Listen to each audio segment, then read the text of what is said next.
Looks like we're live. So hello, everyone out there in the ether. Welcome to FIT Diversity Con. This is a panel discussion around the topic using current events as inspiration in your work. I'm Andrea Colvin. I am the editorial director of graphic publishing at Little Brown Books for Young Readers. And before I introduce my amazing guests, I want to just thank the FIT Diversity Council, FIT President Dr. Joyce Brown, and FIT Chief Diversity Officer Ron Milan, and of course Michael from Get in Tune, who is making this technology work for us. So to introduce these lovely and amazing creative people, Kiku Hughes is a cartoonist and illustrator whose work has been featured in the Beyond anthology, which, sidebar, I'm a big fan of. Everyone check that out. As well as other anthologies. She creates stories about identity, queer romance, and compassionate sci-fi.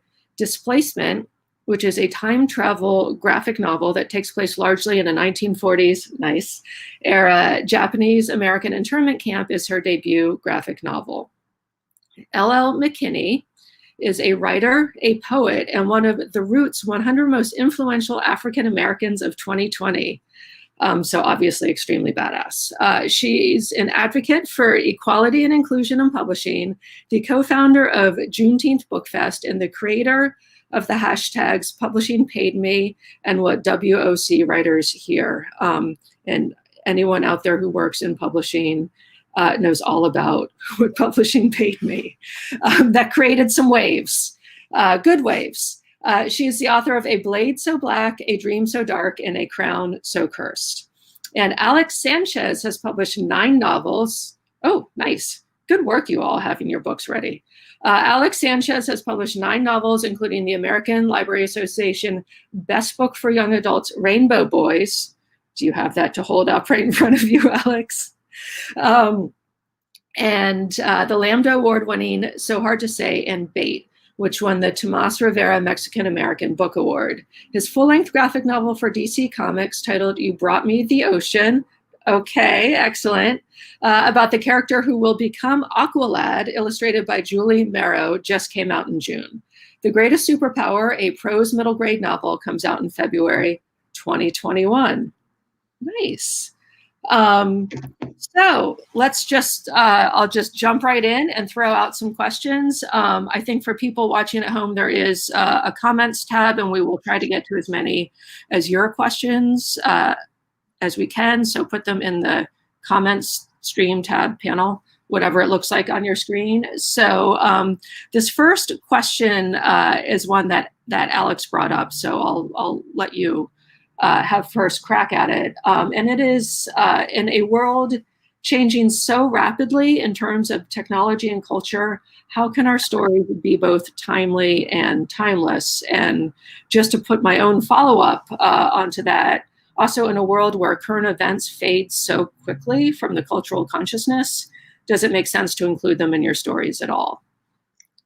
Yeah, well, thank you. It's great to be here. And in terms of this, the reason this question came to mind for me is because, yeah, the world is changing so fast. And so as an example, in my first book, Rainbow Boys, which came out in 2001, the boys had cassette tapes and they were making, tape mixes for each other.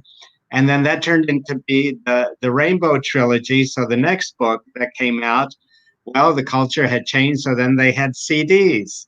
And then the next book in the trilogy came out, Rainbow Road, and so then they were doing downloads. And so how we as writers can deal with that.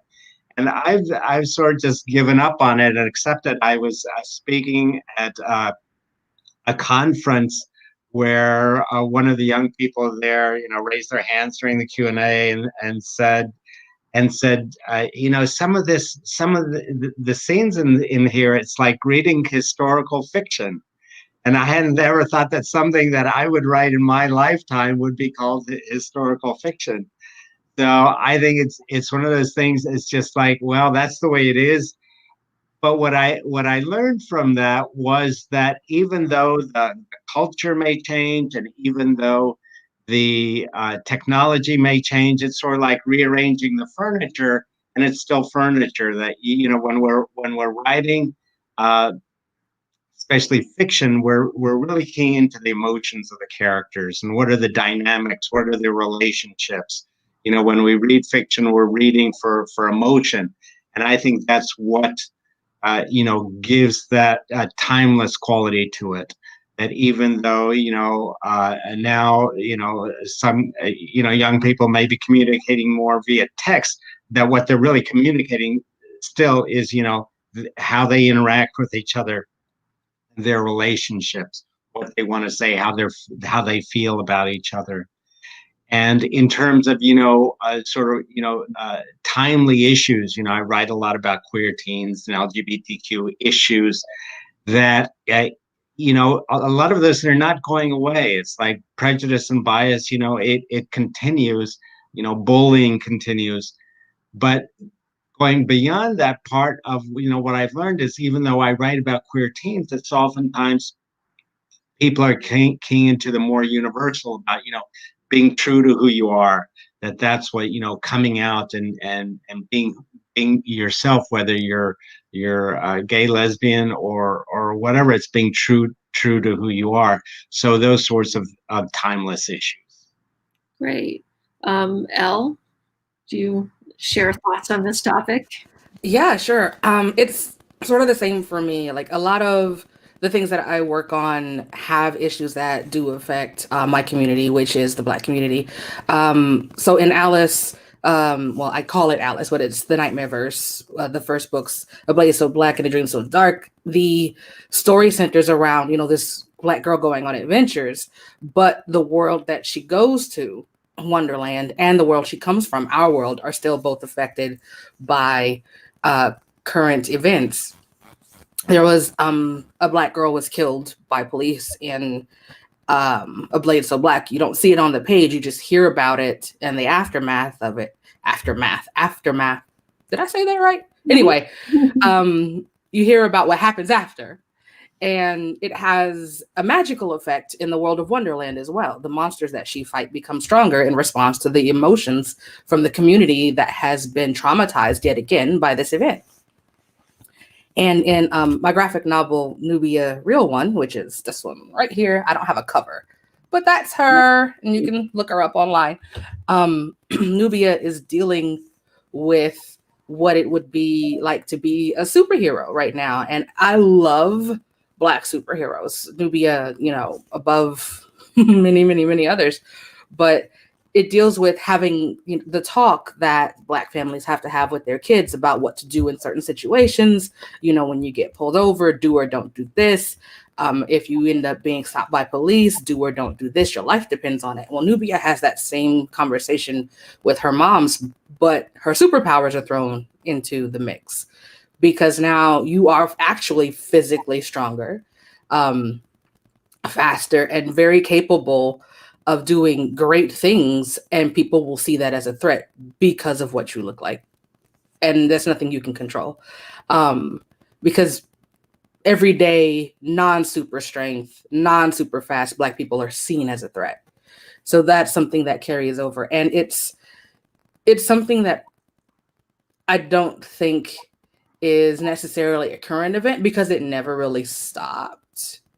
It's like there's this idea that, racism was over for a time, or it wasn't this bad. Like, no, we just now have the means for other communities to not think that we're making it up, which is what was happening. Like, without social media, people would still be like, oh, that's a one-off. They wouldn't see how often it happens. So I think that's how current events get woven into stories is, with Nubia, it has a direct impact on her life. Like, that's the decisions that she's making are based around this. And then with Alice, both are Black girls. Her life is impacted by it, but the story itself doesn't surround it, because even though this is an everyday thing that we have to deal with, there's more to who we are and our community stories than these instances, and the hyper visibility of those instances. And so I really wanted to still write about adventures and falling in love and relationships with family and friends and everything that's good and deserving of time on the page as much as everything else. Thanks. Kiku.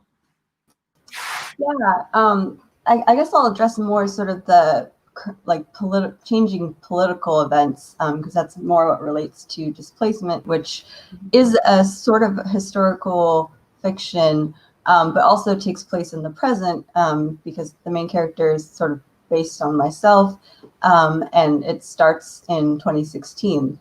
So obviously a lot has changed since 2016, but I included a lot of direct quotes from the Trump campaign because, and some people have asked me before, does it seem like it's going to get old fast, or like it's not going to stay as relevant?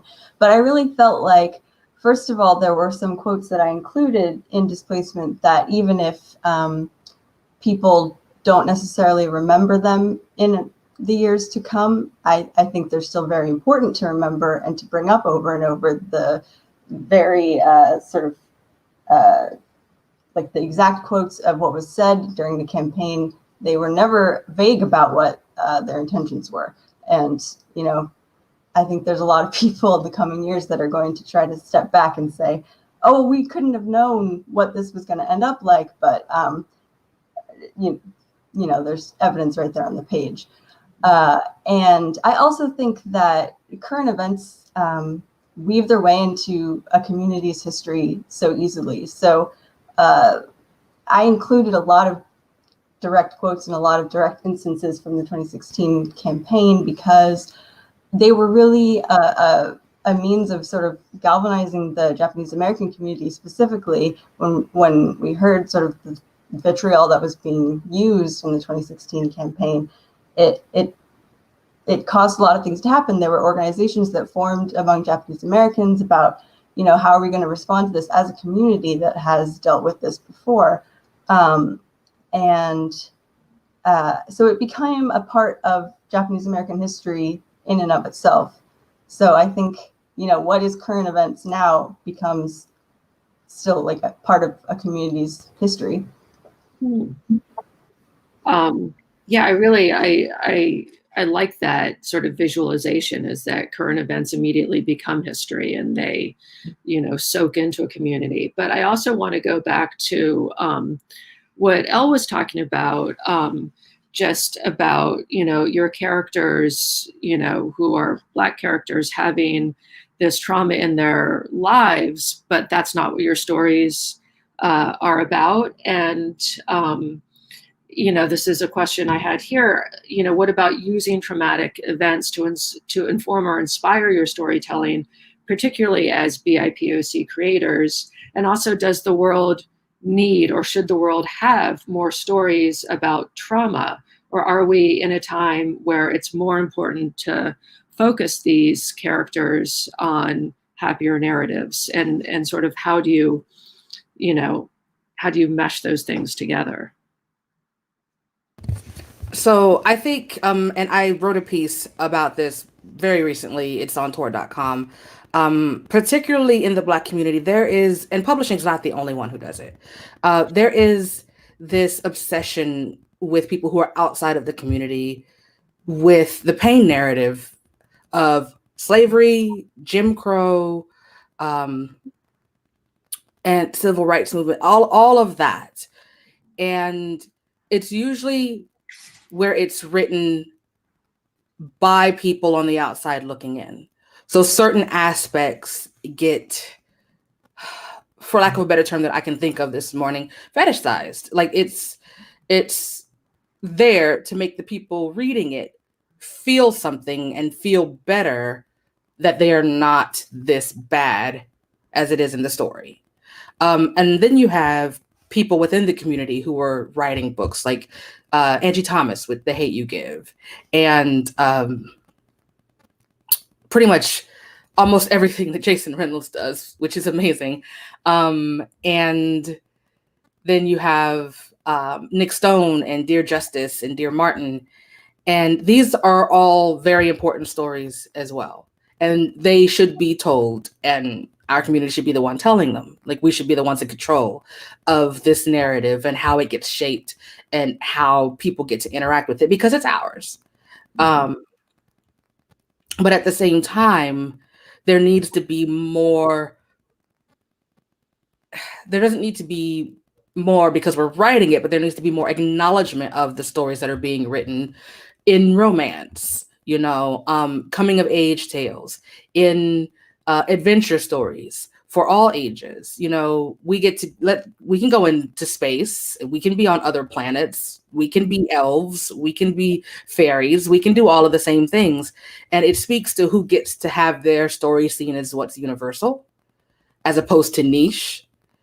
And somehow telling, Black readers and Black writers that your stories aren't worth anything to us unless you're literally bleeding on the page, which isn't healthy for anyone, especially the Black readers who are coming to it, who are sick of it. Like, if you go on any social media, like 12 Years a Slave was the straw, and this was a while ago, was the straw for a lot of people. Were like, okay, we're done. I don't want another slave movie. I don't care. I'm over it. Unless we're burning down the country after the fact. Like, I don't want to deal, and it sort of carries through. Like, right now you have Watchmen, who started with Tulsa, and then Lovecraft Country just had an episode about Tulsa. And these were from, these narratives were more taken care of because they weren't from outsiders looking in. But as somebody who watched both, going into the Lovecraft Country, I was still very raw from the first one. So you have to be careful. So I think that while the stories are important, who tells them is just as important. We need to be allowed to be the ones in control of the narrative and bring the other stories along with them. Just pain all the time isn't good for anybody. Yeah.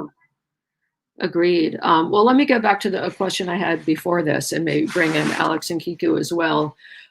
Just in my own experience as an editor, I used to get a lot of pitches that were more, fantasy and sci-fi that were allegorical or sort of otherwise commented obliquely on current events and modern cultural movements. Like, it would be some sort of medieval princess story, but it was really a comment on Me Too, stuff like that. And now, the pitches I'm getting are more just straight head on, just, memoir or, just unabashed commentary on, current and recent social issues. And I'm just wondering if you all think one approach is better than the other, or, what you would like to see.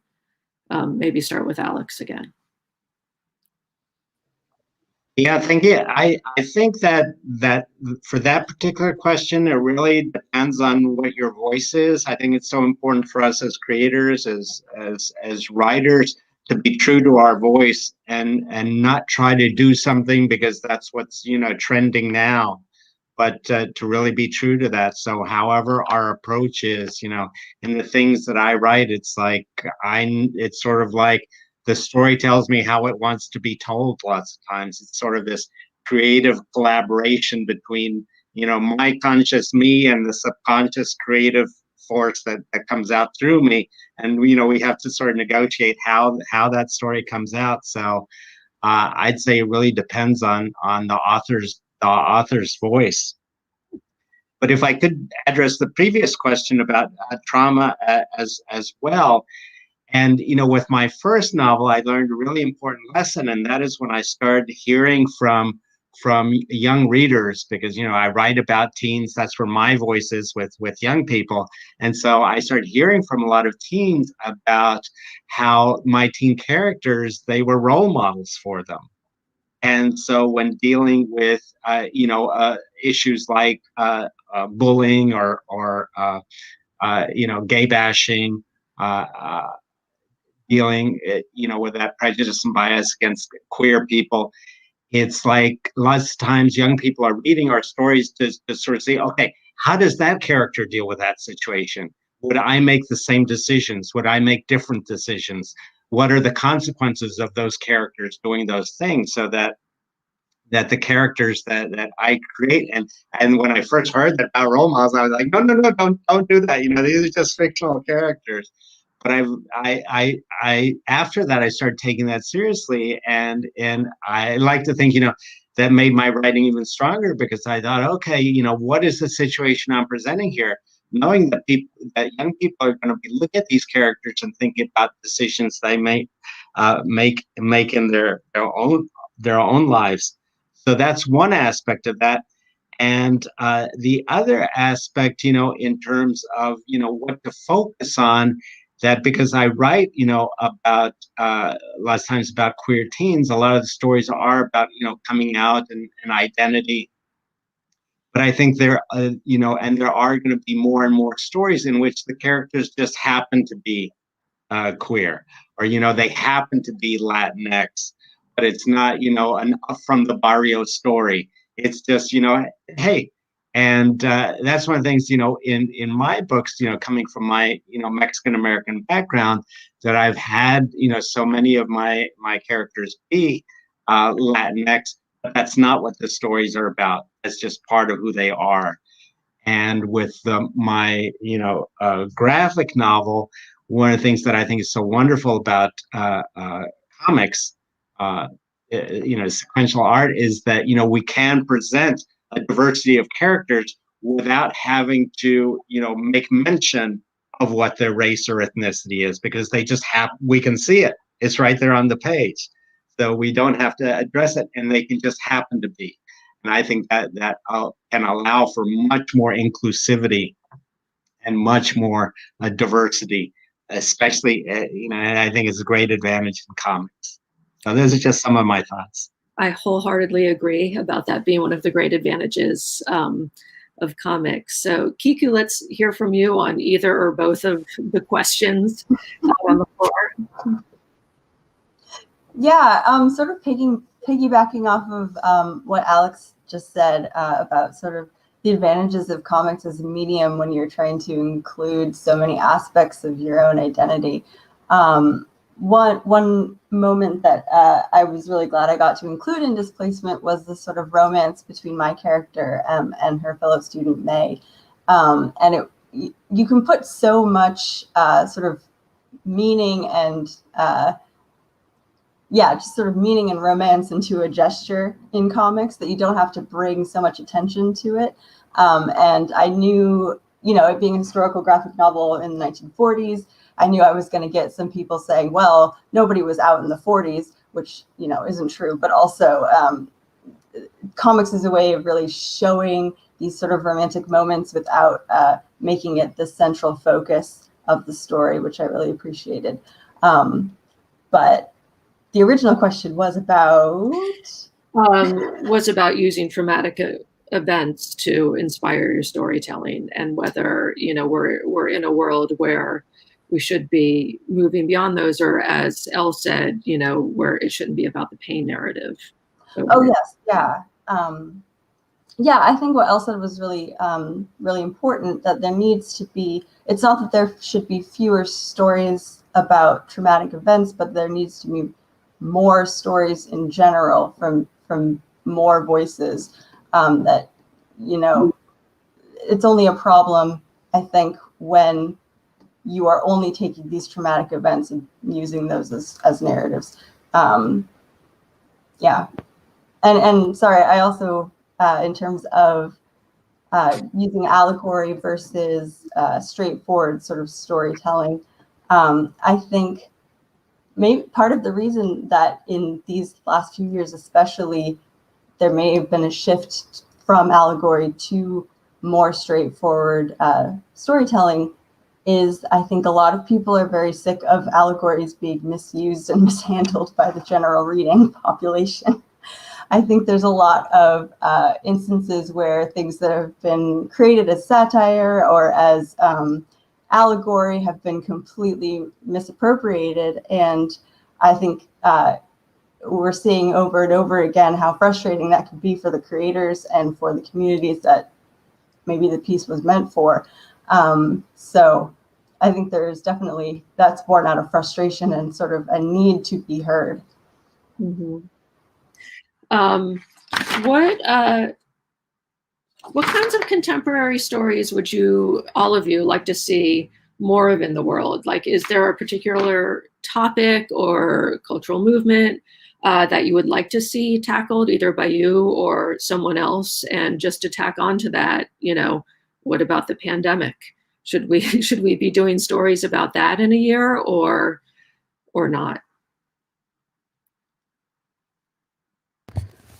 I don't know about the pandemic. I mean, there are stories where like it's in the background, but people lost people to this.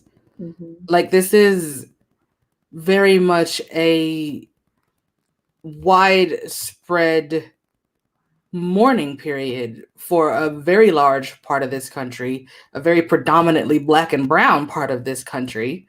And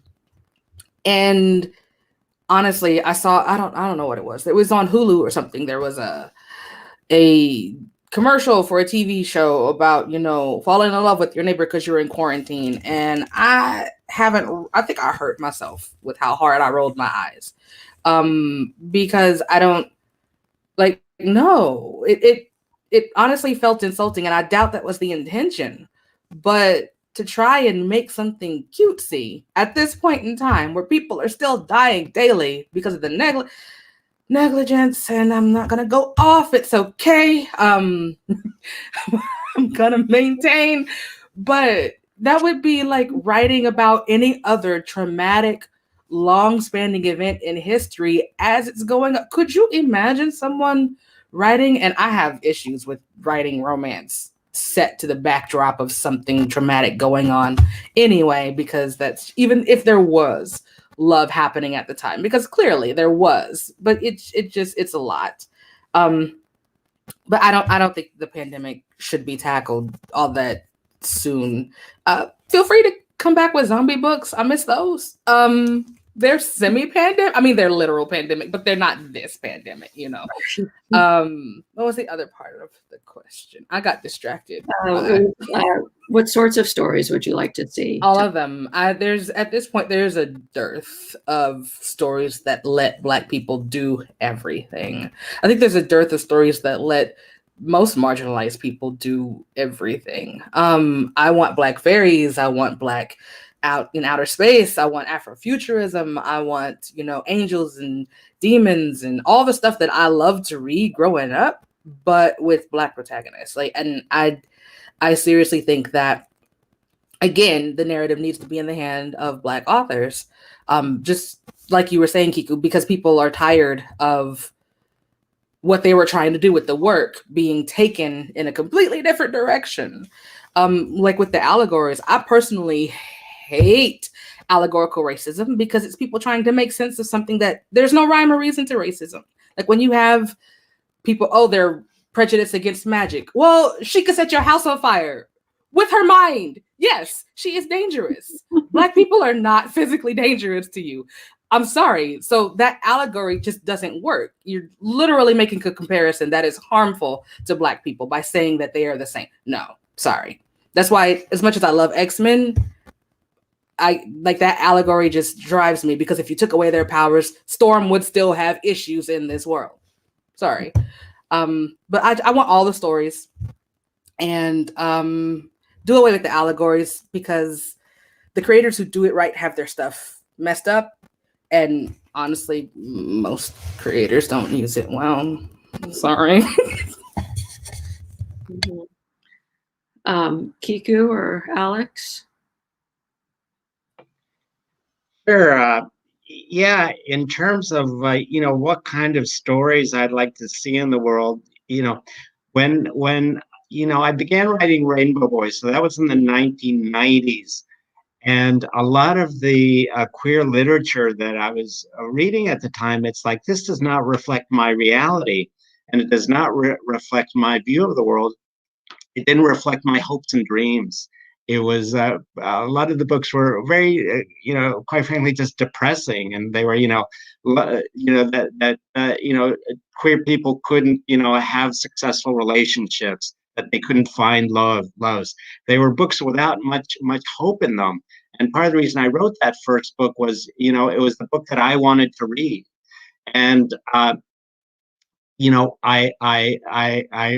respect people who like dystopian literature and who read that. I think there's certainly lots of room for all kinds of stories, and certainly dystopian stories. But I think also, what I think we need more of is taking seriously this idea of we can create the world that we would like to see.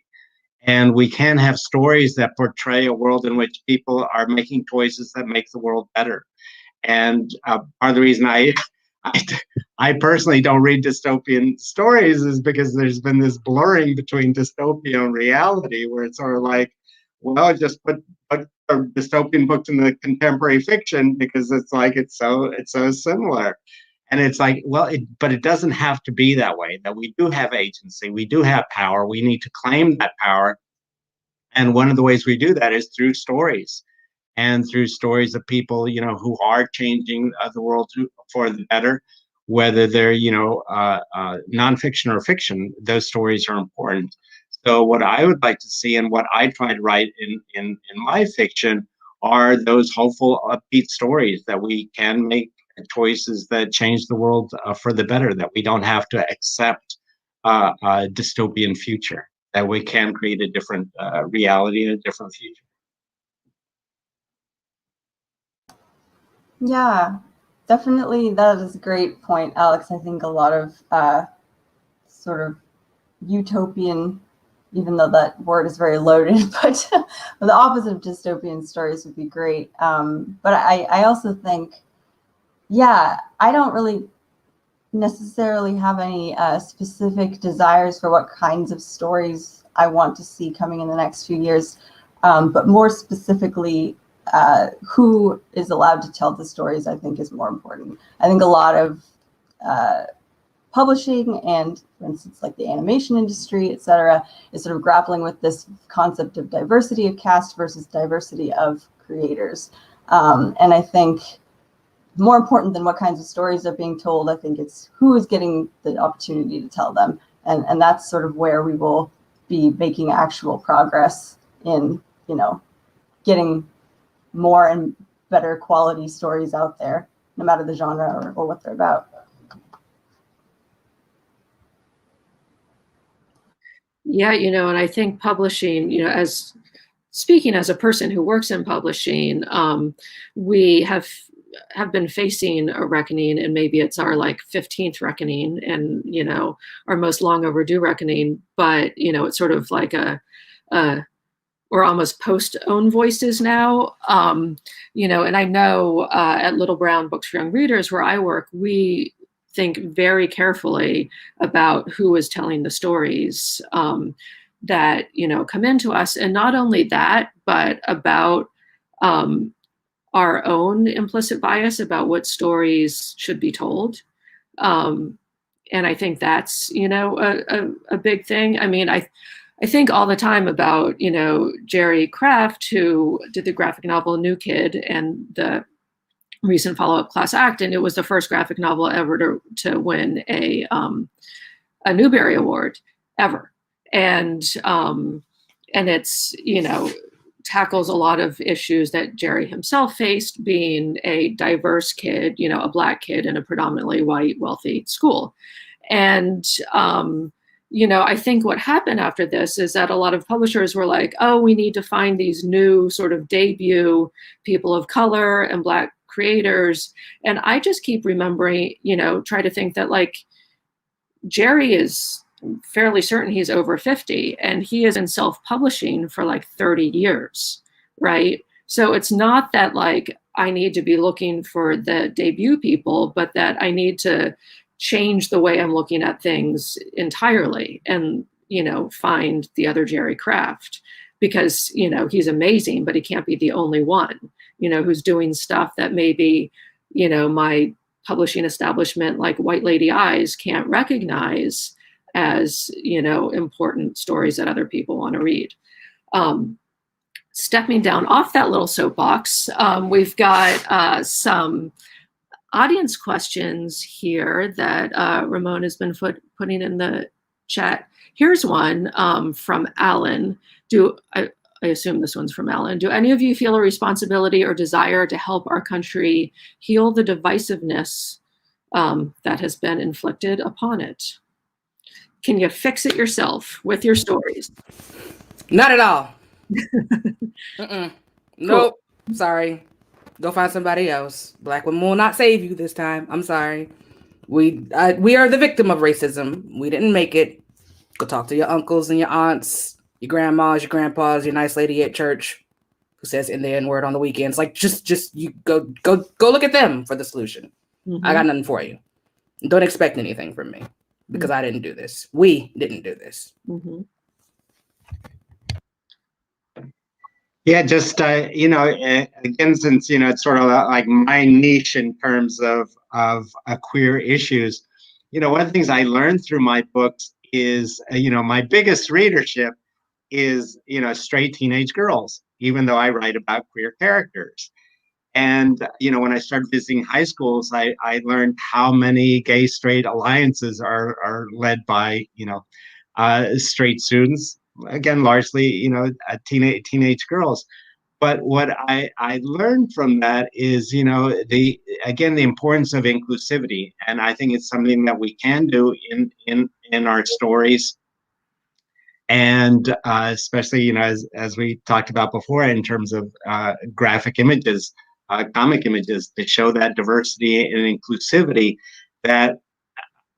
So much of what we're struggling for now as a nation is how do we deal with increasingly a diverse nation that in the past has been there's been a very specific clear dominant culture. Well, that's changing. What can be our part in both reflecting that change and moving it forward? And I think it's something that we can do, in terms of the inclusivity and diversity that we present in terms of our stories and characters. And that can be, to address the question specifically, can be healing. There's one email from a straight girl who wrote me, who said, thank you for giving me a whole new pair of eyes. I think that we can do that. That stories do have power. And we have that superpower as writers to tell those stories that can open and change hearts and minds. Yeah, hopefully. I mean, I think that is an ideal. Personally, I don't necessarily think that is. I don't think that the goal of, like, for example, writing displacement was to necessarily show white people here's humanity of the people that you put in camps, here's the humanity of people. I think that is something that I don't know, you can either take away from a story, or you can just sort of know as a human. But I do think allowing us to have these, or sort of putting these stories out there is a lot of times more important within our own communities. I think there's a lot of topics that I tackled in displacement that were really specifically, inter-community issues, and issues of sort of what we tell each other, what stories we get passed down, and sort of how we react to these moments. I talk about the model minority myth and sort of the formation of that, and dealing with, sort of model minority issues within Asian American communities, anti-Blackness within Asian American communities. And I think those kinds of conversations are really important within communities, not necessarily teaching, straight white people how to have emotions towards people who aren't them. I guess. Mm-hmm. Here's another question. I don't know who this one was from, but are there any graphic novels that have used current events as inspiration that you have enjoyed or would recommend? Besides, the ones you all have written, obviously. I think New Kid, like you said, is a really good one. Let me think, because I've been reading a lot for escapism, which has always sort of been my thing. While I really do I like a good book that does deal with the real world, I live it, so I don't necessarily want to read it sometimes. I want to get away from it. So not off the top of my head, I can't think of any outside of New Kid is a really good one. Like, get it and get the one that follows up. I'll probably think of 10 once this is over, because that's just how it goes. Anyone else? One of the first graphic novels I ever read was Persepolis by, and I feel bad because I don't know how to pronounce her name, Marginalized. I think. But it tells the story of her growing up in Iran and moving to France and sort of the issues with sort of the Iranian Revolution, and those were sort of autobiographical but also historical, and it's a beautiful graphic novel, and it's yeah, that is a great one. Here's a question in from Rob, and I get some form of this question as an editor, just all the time. I think the world is an odd place. Let me just preface this by saying, and I have certainly had, cis white male, perfectly talented, lovely creators say they feel like they can't say anything anymore because, they're a white man and no one cares what they think. And, when you look at what's out there and what's being, still being acquired by publishing houses, that obviously isn't the case. But Rob here says, do you have any advice for authors who are not from a marginalized group, who do feel they can include something in a story that touches on the struggle of marginalized people? I think this gets to known voices. Yeah, I will absolutely get on my soapbox about this. First of all, why do you think that you're the one to tell this story? Why do you feel that you're the one who can do that? I am, and it's no surprise to anybody who follows me on Twitter, I am firmly camp, team, whatever, stay in your lane when it comes to point of view characters, because you're going to mess it up. You just are. There's no getting around that. There are things that you have internalized, that we have internalized as well. There's anti-Blackness still crops up in stories being written by Black people. We have to catch it for each other when we send stories around, for critique or whatever, because we grew up drinking the exact same Kool-Aid, so it's, when it comes now, this is where people be like, oh, so I'm only supposed to write all white characters. No. I said point of view characters, main characters, and do not write about the marginalization itself. Coming out stories are not for straight people. Point blank, period. Don't do it. Don't do it. Or do it because you're an adult. You can do what you want. Just be ready to take the L. Just be ready, for that whooping when it comes, because it's coming. Because people are tired of being misrepresented. People are tired of stereotypes. People are tired of people thinking that you can do me better than I can do myself. I need you to sit down. And not you, Rob, just the general you. And it sounds like I'm getting excited because I am, because this happens all the time. People are like, well, I don't have anything else to write, or I don't want to write the same old, same old. Well, you just made diversity and inclusion about what you want to do and what you want to write. You have managed to center yourself and your desires and your feelings in this conversation. Why? Why do you feel that you have to be part of this? Not everything is for everybody. And certain subsets of people have not been told that. Some of us are perfectly fine with, I know that's not for me. I'm going to sit over here and eat my food. It's not going to hurt you. So, whether or not you intend to do harm, harm will be done. If you think you can do enough good to mitigate that harm or risk doing that harm, I don't know. But I come to the point where if you even have to ask the question, you're not even ready to try and tackle it. So just write something else. The world is literally your oyster. Write something else. I mean, I try to tell creators, a lot that, I mean, I'm a big fan of sort of memoir and contemporary experiences, even, or memoir inspired, or just sort of writing from what the authentic place that and everyone has lived a life, everyone has had experiences, and people can write from those. Now, just as a follow-up, I'm going to paraphrase Allison's question here, who asks, I think this is speaking to what you said about POV versus supporting characters.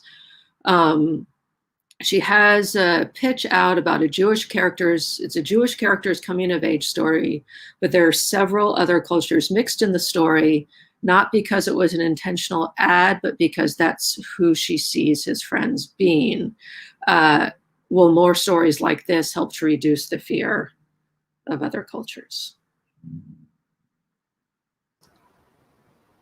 I guess I'm a little confused about sort of the concept of reducing the fear of other cultures. I don't really understand what that means, Allison. I'm sorry. I think, sorry, I don't really understand the question. I think, because the fear thing is what tripped me up as well. I was like, so more stories will create empathy. They'll show people in a light, because, I mean, what is a story that's inauthentic but a lie? Like, that's just another word for lie. Like, there are stories that have been told about different communities that now have a root in how people view those communities. So stories can change things. I don't know if they will reduce fear, because fear isn't the only driving factor for a lot of fear fuels it, but the way that it gets into the cracks isn't through fear. So I think that the story is, as long as the secondary characters are given as much care and respect as your main character, even if they're not the point of view character, then like you do the best that you can with the book. Be prepared to take the L if you have to take the L, and move on and learn and do more.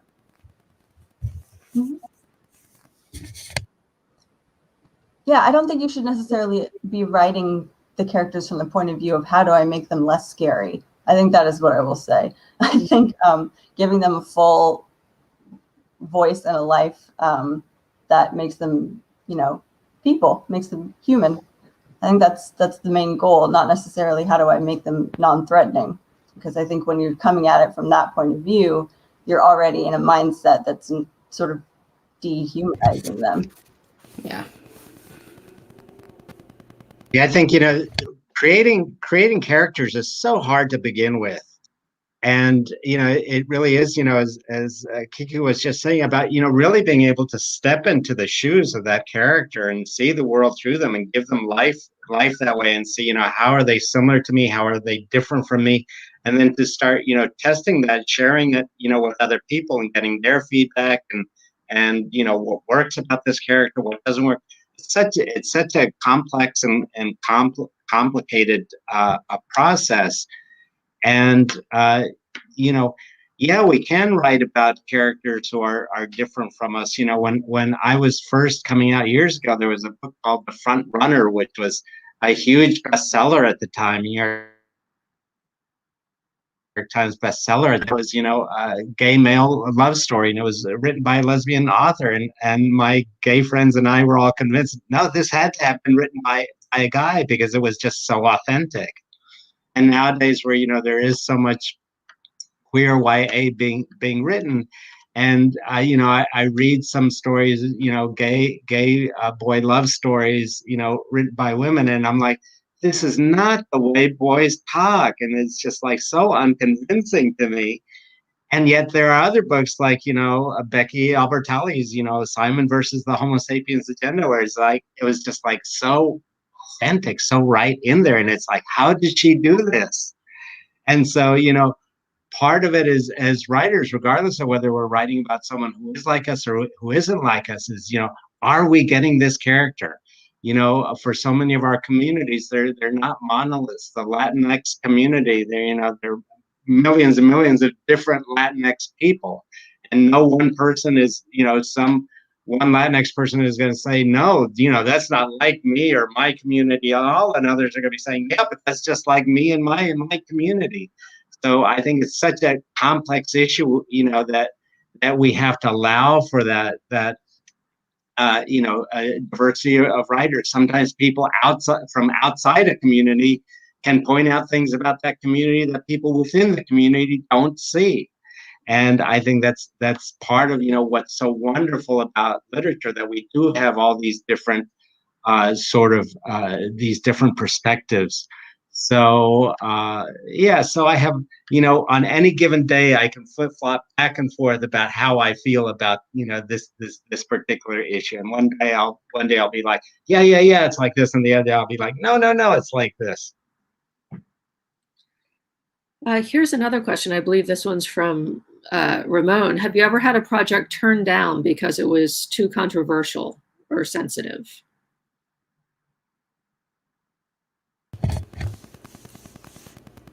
Define controversial?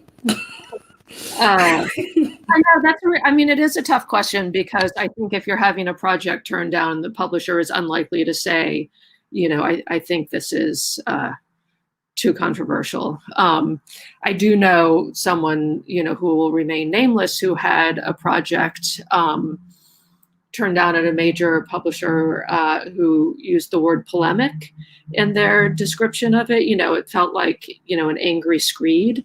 And I have certainly been in rooms, in acquisitions meetings where, people have reacted to a pitch with the words, "This seems like it has an agenda." So, it does happen. I'm not sure if you all would know if it was happening to your projects. I am one of, and I know other writers who have had their books turned down because the imprint or the publisher has their one Black boy book for the year, or their one Asian girl book for the year. Doesn't matter if it's historical or science fiction or fantasy. There can only be one. It's the Highlander up in here. So that's not necessarily controversial, but it is a thing that happens. And that's why, that's another point to the whole leave certain POVs to those communities, because whether people want to admit it or not, there's a limited shelf space. And the studies have been done and the articles have been written. Go and Google them, that if it comes down to a story about a Black girl and it's between a Black woman who wrote it and a white woman who wrote it, odds are that the publisher is going to take the white woman, because the way that the story is written and the gaze through which the story is written is easier to connect to. Because that's one that I hear a lot, is I couldn't connect to the character. You haven't had to your whole life. Every character has been for you. You haven't had to forge that connection. So you don't have practice at it. This is the one thing that you're here to do in your job, is to connect with characters, and you don't know how to do that. So I don't think controversy is necessarily what happens. I think just bias getting in the way, which is what it does. It loves doing that.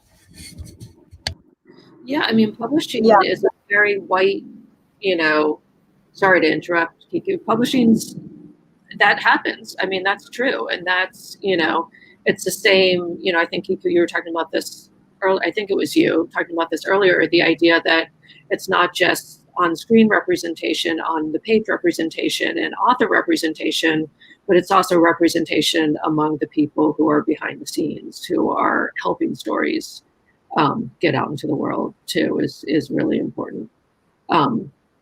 Sorry, Kiku. Oh, no worries. I was going to just sort of add also, I haven't had anything rejected specifically because it's too controversial, but when I was first sort of shopping displacement around, I did have an instance where it was basically about what stories are more likely to sell a lot. And I guess without naming names, very like the celebrity and the sort of people who focus on, you know, what big names can we attach to this project to make it a money maker rather than an authentic story. I think that, you know, the capitalist aspect of publishing drives so many, and obviously it is a business, so of course, you know, its ultimate goal is to make money, not to tell authentic stories. So I think that is. Ideally, you can do both. Hopefully, yeah. But I think there is so much pushback in a lot of publishing that is looking first at the money, and then when a story like New Kid, like, for instance, like March comes out and everyone sees, oh, that's what's marketable, actually, they flock to that. But they follow the money first and foremost, not not the story, I guess. And that is, you know, a huge issue as well. Yeah, agreed. Agreed. And, you know, it's, to speak for publishing, we are indeed a business, but I think, you know, something we forget is that there are more than, you know, it's not just white people out there too. And even when it is, you know, I think I was listening to, this is a little bit random, a podcast with Obama the other day, and he was talking about, you know, how important, you know, it is for Black kids and kids of color to have seen a Black president, but also how important it is for white kids to have seen a Black president. And I think that that's something that we're not always thinking about that is really, really important. I don't want white kids to see themselves as the hero of every story. And they do. I mean, they do now. So we're, you know, even though it, you know, certainly in Brooklyn where I live, you know, I've seen kids be a lot more open-minded and just sort of a lot less narrow than I think probably kids were when I was growing up, but or kids were taught to be, but they're still seeing, you know, they're still seeing themselves being the heroes everywhere. So I think we have 3 minutes left. Is that right, Ramon? Oh, by the way, Allison wanted to clarify that she lives in Georgia, and the division of cultures is real and scary. So Georgia.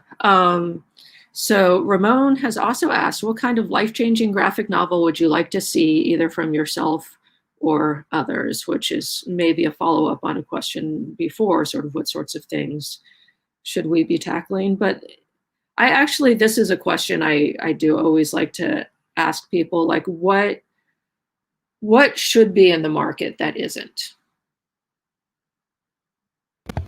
I'm not going to change my answer from earlier. All the Black things, the fairies in space, the elves, you know, the historical love stories. Mm-hmm. I mean, just all of it. Because we, like, even in 2018, I was one of 4 Black fantasies in YA written by Black women. Like, there were only 4 for the whole year, you know, and you get hundreds a day, you know, by white author. Well, a day, Tuesday is what I mean. Book day is Tuesday.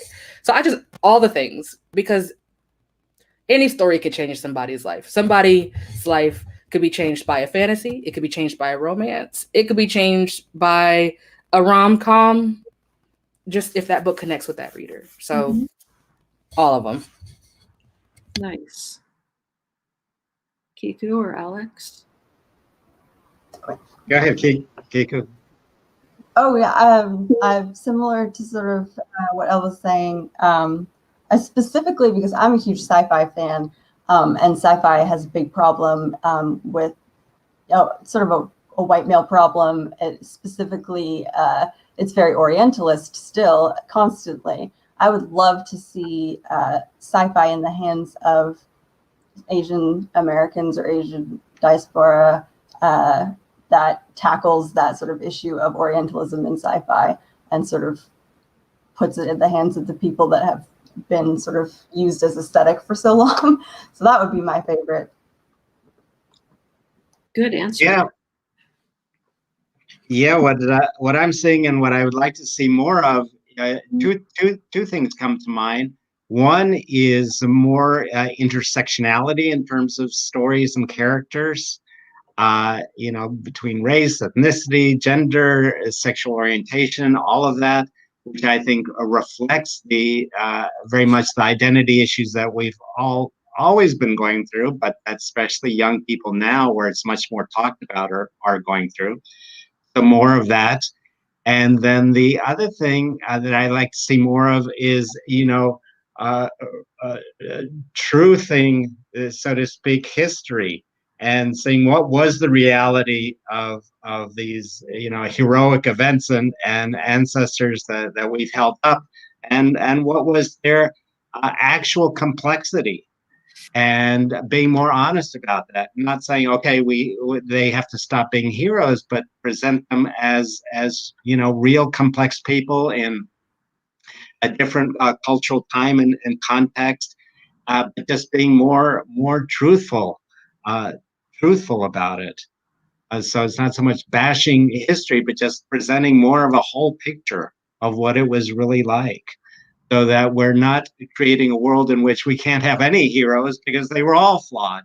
But rather than saying, we can have heroes, but let's be clear about, what real heroes are, their complexities, their contradictions, their multiple uh, dimensions, and what acts of theirs were heroic and what acts of theirs, quite frankly, weren't heroic. So that's it. That's a great answer. I'm taking notes on what you all are saying so that I can help make those books. So, well, it looks like we're at an hour. Does anyone have any, last words of wisdom, please, for a better publishing landscape? Anything like that they want to share? Listen to the people at the bottom. That's how you're going to get the change that you want. Nice. Well, for me, it would be, speaking to the writers and artists out there. It's hard work. It's hard work for all of us. Stay in there, be true to yourself, be true to the stories you would like to see, and just accept that it's lots of times it's a hard road, and not to downplay that it is hard work, but find those people that will help you and encourage you. A lot of our success has been through building communities. So find those communities that can help you. We all need those. Absolutely. Sort of piggybacking off of what Alex is saying. Yeah, I think, again, to the artists and to the writers who feel like, and who have evidence to back this up, that the publishing industry isn't necessarily invested in their stories. I think one of the great things about comics is that it's a very accessible medium, and people have found a lot of success, putting it out there on the internet and self-publishing in a way that has really gotten the attention of major publishers more and more recently. Things like Kickstarter and a lot of webcomics that are sort of publishing themselves have gotten these stories to wider audiences than ever before, and have found their audience of people that need these stories. So, just keep making it. And publishers, the major publishers, are slowly waking up to the beauty of these stories, which is really cool. Thank you. Thank you so much, all of you, for taking time out of your Saturday to have this conversation. It was by far the highlight of my week, possibly of my pandemic. And it was just so wonderful to meet and talk with all three of you. Really, looking forward to seeing all of your future projects. And again, thank you to Ramon Gill and FIT for putting on DiversityCon again on the internet. So thanks.